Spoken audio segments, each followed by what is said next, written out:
Esse país tem uma dívida histórica com as pessoas trans, né?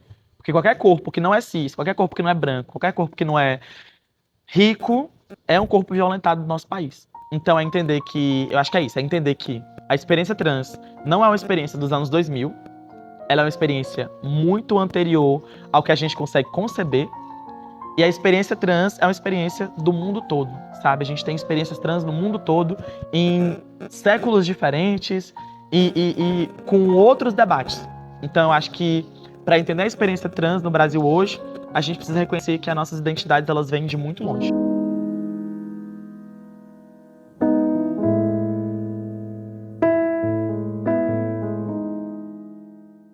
Dentro da escola, desde o meu primeiro ano, eu sempre gostei de me impor.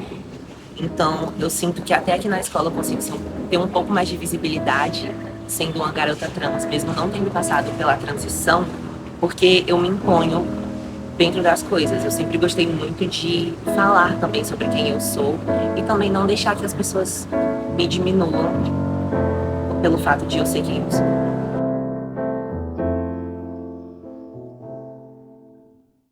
Olha, eu vim iniciar esse processo de transição e eu acho que é uma coisa que eu sempre digo e é importante ressaltar, que a transição ela não tem um ponto final.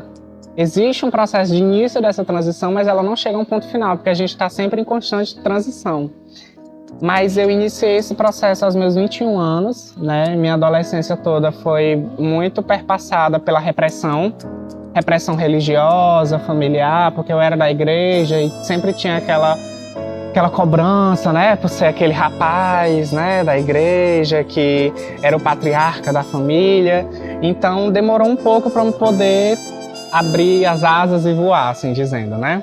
Não é à toa que eu gosto muito da metamorfose da lagarta, né? Eu me reconheço muito naquilo ali. Tipo, a gente passa por esse processo de dor, em que a gente é frágil, em que a gente é, né, pequeno. A gente se fecha naquele casulo e depois a gente abre as asas para voar como uma linda borboleta. A minha experiência enquanto pessoa trans na escola, ela de fato só veio acontecer enquanto professora, né? Porque de fato, justamente no meu período de ensino médio, eu não tinha a abertura e a possibilidade para assumir quem eu realmente era. Então, essa experiência de ser trans na escola veio só enquanto professora. E assim, é óbvio que existe uma balança, né? Existe a diferença de ser tratada enquanto uma pessoa trans sendo aluna do que sendo professora, né?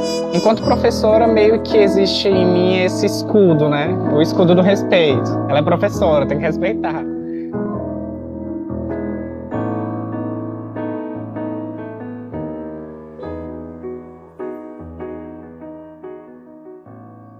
Eu acho que é impossível abdicar do passado e da memória, porque a memória é uma disputa, né? A gente não pode perceber o nosso passado, ou eu prefiro, eu vou falar aqui como eu, né? Porque é experiência individual. Eu não queria perceber o meu passado como um momento desconexo do meu presente, porque foi o meu passado responsável pelo meu presente, né? Lógico que tem momentos que são muito sensíveis na minha história, né? Mas eu acho que elas não são momentos passíveis de apagamento, sabe? Porque se não tivesse passado por tudo aquilo, eu não seria quem eu sou hoje. Então, o que eu tento fazer é construir uma outra narrativa sobre o meu passado. Então, eu poderia olhar para ele e pensar, eu não sou essa pessoa, porque eu nunca fui, mas eu prefiro olhar para ele e pensar, eu já fui essa pessoa e eu não sou mais. Isso é interessante, porque eu me percebi LGBT na escola quando eu assumi o discurso de ser LGBT, né? Porque pessoas LGBT são marcadas desde que elas começam a se expressar no mundo. Então, é a coisa de você ter 5 anos de idade e a sua mãe, o seu pai ou qualquer pessoa que não é do seu ciclo interno mandar você ajeitar sua postura, falar direito, andar que nem homem, ou andar que nem mulher, fecha as pernas ou não fica com as pernas assim. Então, a gente já vai meio que sendo marcada, né? Então, no meu ensino fundamental 2, né, ali pelo 9º ano, pelo 8º, não sei dizer com exatidão, eu me reconheci como pessoa LGBT e eu me coloquei no mundo como pessoa LGBT, porque as pessoas se colocarem no mundo e você se colocar no mundo são processos diferentes.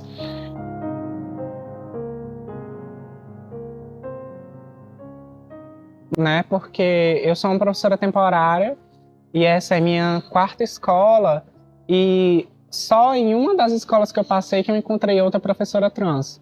No restante, todas eu sou a única. Então, esse lugar de ser a única, tal hora ele é um lugar um pouco incômodo, né? Nós que somos pessoas trans, a gente sente muito isso. E não é que é porque a gente somos poucos, somos minoria. Mas é porque o ambiente da educação, ele é um ambiente que historicamente não foi feito pra gente. Nós que somos corpos marginalizados, ou seja, que estamos à margem. Hoje em dia a gente consegue reverter isso. Mas existem dados realizados a partir de uma pesquisa que mostra que 82% dos estudantes trans evadem a escola ainda no ensino médio, ainda no ensino básico, né? Então, assim, é um espaço desafiador, querendo ou não.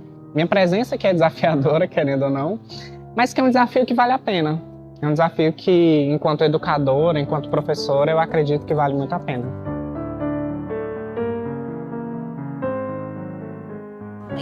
Até hoje eu sinto um desconforto em usar roupas consideradas femininas. É uma coisa que eu sempre gostei muito, mas sair em público. Eu sei que não são todas as pessoas que respeitam, mas a cada vez que eu uso, eu tô lutando pra tanto ser vista quanto pra me sentir bem no meio social. Apesar de saber que tem muitas pessoas que desrespeitam e olham torto, mas apesar disso, eu tô sempre ali pra lutar contra esse preconceito. Teve no Brasil a primeira organização com um debate de transgeneridade no mundo, que é a ANTRA, né? Que tem um outro nome, né? Que vai surgir com outro nome, mas que hoje é a ANTRA, Associação Nacional de Travestis e Transsexuais.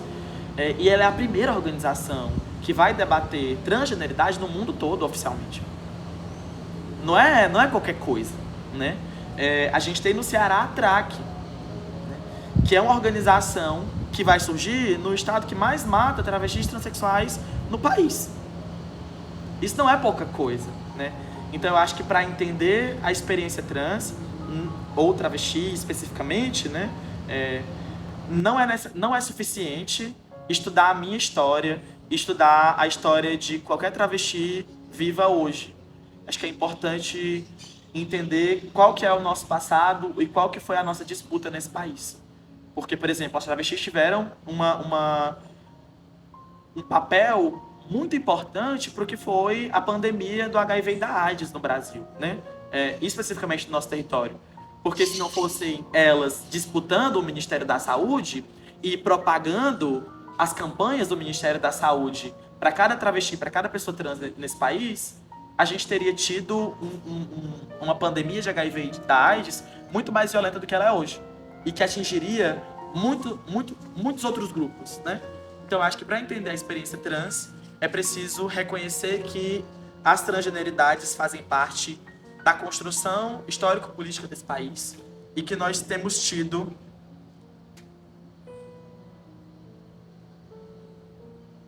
uma posição fundamental no que é esse país, sabe? Não é à toa que, por exemplo, a primeira pessoa reconhecida como travesti no Brasil é uma travesti negra, Chica do Manicômio, né? E que o processo de colonização atravessou o corpo dela logo no processo de fundação do nosso país.